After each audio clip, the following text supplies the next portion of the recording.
Hey everybody.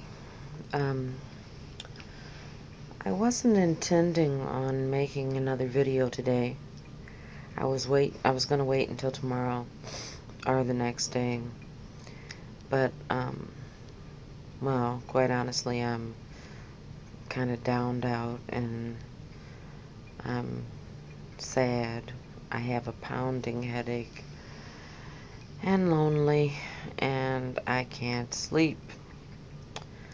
So, I thought I would do something constructive with my time and continue on my video series entitled Anxiety, Paranoia, OCD, and the Drugs Prescribed for Them. Tonight, at least it's evening time here at 7:30 p.m. Central Standard Time, I wanted to touch base on the paranoia and the OCD because, well, all three of them go together for me and probably for most people. But I don't know. I just thought I'd talk a little bit about the paranoia and that, and if I have some time, I'll talk about the OCD. Paranoia for me is, it's frightening. First of all, I was told by the first psychiatrist I ever saw that a person who's paranoid does not realize they're paranoid. Well, that's a bunch of crap.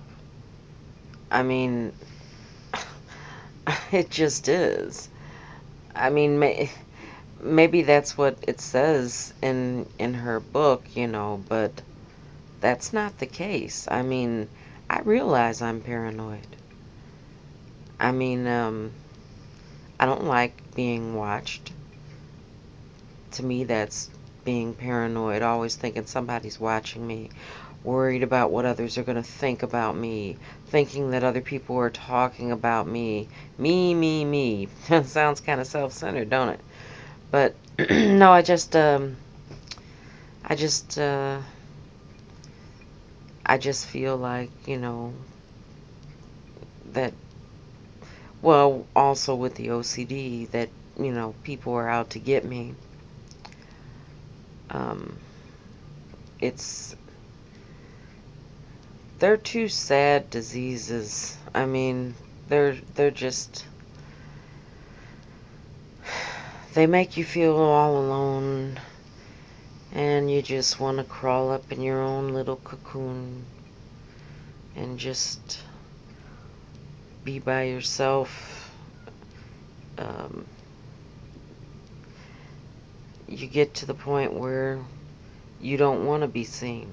And I can understand now fully how a person can become agoraphobic. I did have to go out this evening, or earlier this evening. Um, well, I hate to say it, but I had to get some cigarettes. That's something that's going to be a hard thing for me to work on. But anyway, when I was going out, I felt weird. And I know nobody's looking at me. I mean, nobody's looking. And, and I think, that somebody is. It's goofy. The only way I can describe paranoia for a person that just can't get the gist of it is if by chance you ever did any drugs when you were younger or are doing them now, like marijuana or crack cocaine or even acid, which, oh my god, that was a trip. But anyway, yeah, if you are doing especially crack cocaine or marijuana, you definitely understand what paranoia is all about. The acid, I don't know how it affects some people. I only had one hit of acid in my entire life. It was purple microdot. I was a teenager. And I remember it like it was yesterday. I sat in a hotel room on the edge of the bed facing the mirror, looking at myself and watching my face melt and mold into other faces over and over and over again. And it was just like way too trippy for me. I mean, no offense or disrespect to Timothy look, I can't even say his name right now. That's wrong. No offense to Timothy Leary. I mean, but that's just too far out there for me. I I think that any of those drugs, especially if you have anxiety or paranoia or OCD, doing any of those types of drugs probably will only intensify the problem. That's just my opinion. For me, I know it would. Marijuana never calmed me down. I mean, it didn't make me speedy like a speed freak or anything, but it didn't calm me down. It made me nervous and paranoid. And it's a very, very uneasy feeling. Um, yeah, we used to go around school singing Paranoia, self-destroyer. And you know what? It's true. If you let paranoia, it will self-destroy you. I mean, if you let it go and just consume yourself, you're on the road to self-destruction. Um, there's a lot of situations where I am paranoid. Not just at work, I mean, anywhere. And there's no need for it. I know there's no need for it. But yet I am. And the funny thing is when the OCD, when I have a few different problems with OCD. And one of them in particular is ROCD, or relationship OCD, or relationship obsessive compulsive disorder. I don't trust. I mean, trust is a huge issue with my OCD. I trust absolutely no one, um, especially if I'm in a relationship with that person.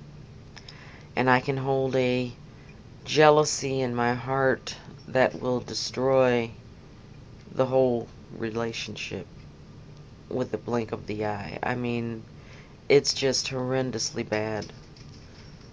And what the funny part is when I am in a relationship, it is I who become the investigator. I want to be a private investigator. Now, that's like completely the opposite of paranoia. I mean, being watched, but yet I want to watch. So, I will Google the individual's name and find out as much as I can about him. Um, I mean, I can find out a, a plethora, or myriad, or however you pronounce those words. I'm not college educated, but um, I can find copious amounts of information about people. And I'm sure a lot of people can do that if they want to. I mean, but my OCD is so bad with a relationship that I even once peeked into, well, I'm not going to say what, but into private things just because I'm nosy. And that's just wrong. I mean, that's an invasion of privacy. I don't have a right to do that to anyone. I don't want it done to me, but I sure did it. I'll be back to tell you some more in a minute.